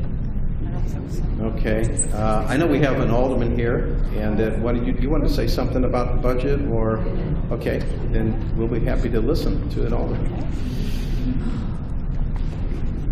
Alderwoman Marlene Davis, 19th Ward. Thank you, Mr. Mayor, members of the main board, and others. I appreciate you allowing me to speak, and I know that's not normal, but I had to come and say something today because I am very excited about where the city of St. Louis is going. I think that even though we've had money constraints, most especially the last 5 years, we've been able to get through it. And we see great improvement. We see a lot of momentum in new businesses, new residents, new homes being built, all of that. But at the end of the day, what we look like when we are governing is very important to me. And I say that today because at first I didn't know what my residents were talking about when they were emailing me over the weekend and calling me. But then I got it up close and personal in a neighborhood meeting last night. And I just don't understand. And so I'm just going to put it out there because you all know I speak very bluntly. Sometimes it gets me in trouble, but so be it. The Lord has let me stay here this long. I was embarrassed at my neighborhood meeting last night because the residents are confused. The residents are questioning us and how we are operating as a government body. I was asked, so you're going to have 2 bond issues. And so which one should we, are we going to, do we get to vote on both of them? Well, you're not proposing 2 bond issues. So then another resident said to me, so Ms. Davis, what's going on? I said, I don't know. I don't do blogs and all that kind of stuff. I don't know what's going on with that nonsense because I'm out here working every day. So, but I did explain to them what I knew the process to be annually, how you guys all get together, you sit down, you make decisions on behalf of the city, you have the various department heads bring budgets in, you have a budget director, and we have 3 very prominent people who represent us as a whole. And so I explained that process to them, and I explained to them the importance of having this bond issue now. We haven't passed one since, what, 97, 99. We have some critical needs before us, and we don't need to be confused about it. So at the end of the meeting, this meeting took about an hour and 15 minutes longer than it normally takes. And I still had to stay afterwards to talk to some people individually who are very proactive in the city. But they assured me that if we are going to have this much confusion around major decisions like this, that it gives them a reason to understand some of the talk that has been out here about how the city should be structured. Well, I'm not interested in any of that either, because at the end of the day, I just want to do my job. But what I want to say to the 3 of you is the image that we portray out here is very critical right now, and our corporate community is really watching us. Our residents are watching us. Our new and current and older existing business owners are watching us. And I think that this is a critical turning point for the city.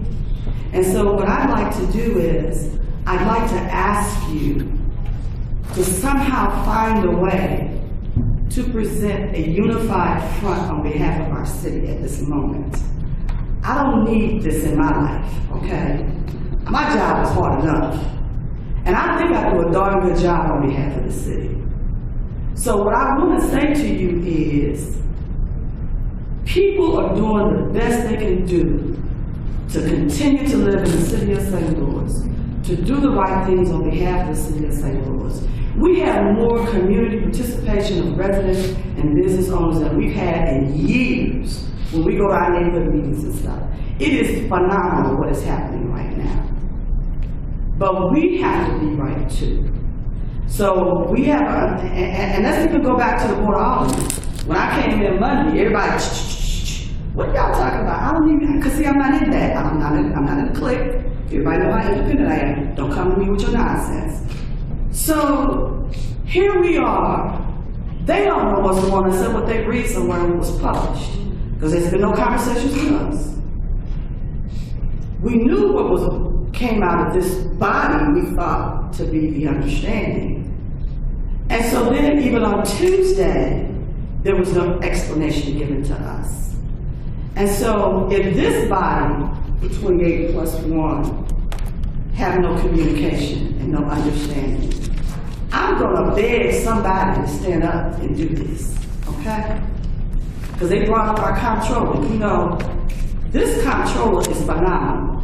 There has not been a comptroller in the history of the city of St. Louis that has been voted in that many times with the highest number of votes that she receives, and it has had no scandals.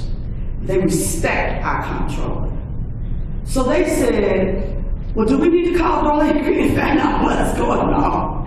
And I'm like, I don't know. You gotta do what you gotta do, but right now, I can't do anything to tell you process and procedure. That's all I can tell you right now. I'm asking you to come before the Board of Aldermen and explain to us what is the intent of this bond issue. I'm asking our fiscal representative to come before the Board of Aldermen and explain to us what is going on and what is the intent and the purpose of those things that were presented to you and how you came to that dollar amount. I don't want to play politics.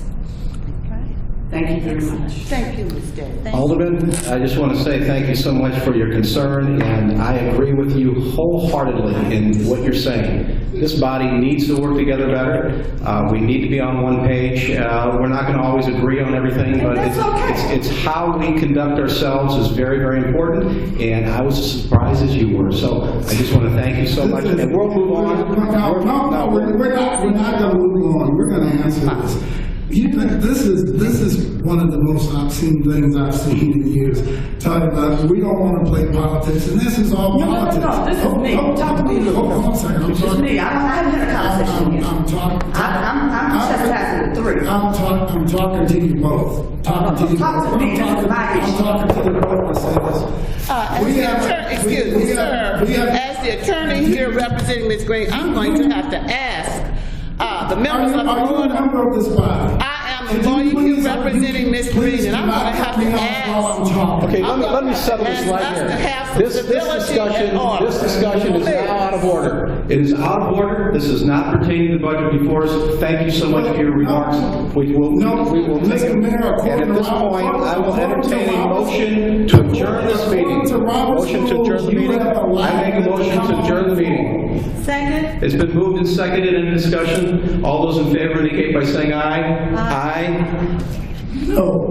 This meeting's adjourned, and at this time, I'd like to request that this body go into a closed meeting as provided by law for the purpose of discussing matters pertaining to legal actions, cause of action, or litigation, leasing, purchase, or sale of real estate and records which are protected from disclosures. These matters are covered under the Missouri Revised Statutes 2000, Chapter 610.021, Section 1, 2, and 14, and Chapter 610.22. There will be no public business conducted after this closed meeting, and we will resume the closed meeting in the conference room in the mayor's office. We're now going into the mayor's office for the closed meeting.